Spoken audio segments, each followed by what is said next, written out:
ភាពអនាធិបតេយ្យជាច្រើនករណីនៅស្រុកសំរោងទងមិនដោះស្រាយឲ្យមានប្រសិទ្ធភាពនោះទេតាក់ទងទៅនឹងការដឹកជញ្ជូនដីល្មើសបច្ចេកទេសរំខានទៅដល់ជីវភាពប្រជាពលរដ្ឋការបង្ហូរទឹកស្អុយពីរោងចក្រស្វាយចូលប្រឡាយធ្វើឲ្យងាប់ត្រីជាបន្តបន្ទាប់និងការរំលោភបំពានចំណីអូរក្រាំងអំបិលពីសំណាក់ឈ្មួញជាដើម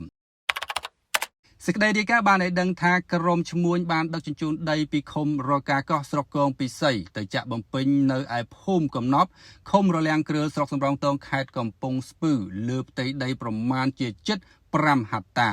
ដោយពួកគេមិនបានសុំច្បាប់ឲ្យត្រូវទៅតាមនឹងទំហំដីចាក់នោះទេអ្វីដែលធ្វើឲ្យប៉ះពាល់ទៅដល់ប្រជាពលរដ្ឋនោះគឺការដឹកជញ្ជូនលើសទ្រង់មិនគ្របមិនស្រោចទឹកធ្វើឲ្យធូលីហុយដូចជារូបភាពដែលប្រិមិត្តបានឃើញនេះអញ្ចឹងទេប្រជាពលរដ្ឋដែលរស់នៅជាប់នឹងខ្នងទំនប់ប្រជាពលរដ្ឋដែលរស់នៅអមសងខាងផ្លូវគឺជាអ្នករងផលប៉ះពាល់ជាងគេ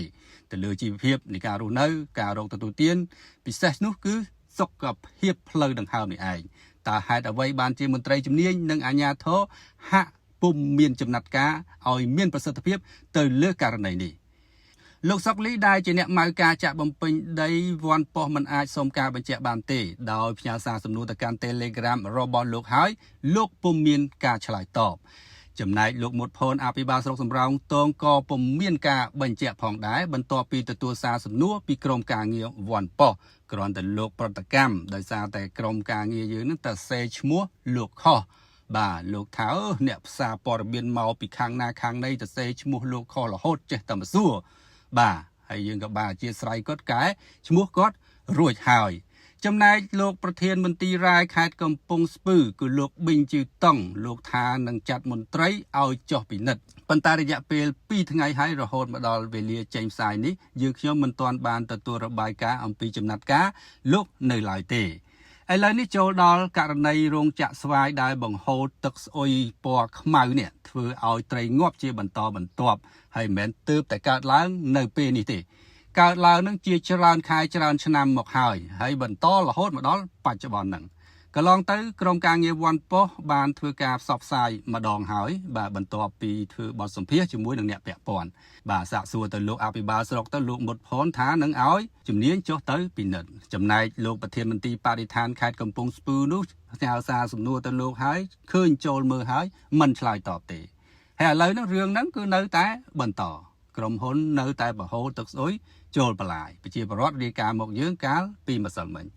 បាទអញ្ចឹងសួរថាតើចំណាត់ការទើសត្រង់ណាបានអញ្ចឹងបាទនេះជាចម្ងល់ដែលឡែកមួយទៀតនោះគឺទៅលើឈ្មួញដែលបានចាក់ដីសម្រាប់ឲ្យរំលោភទៅលើផ្ទៃអូតែម្ដងដូចជារូបភាពដែលបានបង្ហាញអញ្ចឹងឃើញទេបាទផ្ទៃអូនៅតាណានេះផ្ទៃអូនៅតាណានេះគេហៅពោះអូបានន័យថានៅកណ្ដាលបឹងបាទដីនឹងមានប្លង់រឹងតាំងពីឆ្នាំ2021ទិញពីលោកមេឃុំឈ្មួញណាមេឃុំវសណាហើយគាត់ធ្វើប្លង់បានសម្រាប់ហើយគាត់ចាក់ដីបំពេញទៅលើផ្ទៃអូនឹងទៀតហើយយើងខ្ញុំនឹងក៏ធ្លាប់បានសម្ភាសអ្នកពាក់ព័ន្ធដែរថានឹងមានចំណាត់ការអីទៅលើករណីហ្នឹងបាទរហូតមកដល់ពេលនេះអត់ទាន់ឃើញមានចំណាត់ការព្រោះដីនៅលើផ្ទៃអូឡើយហ្នឹងបាទដីនៅលើផ្ទៃអូឡើយ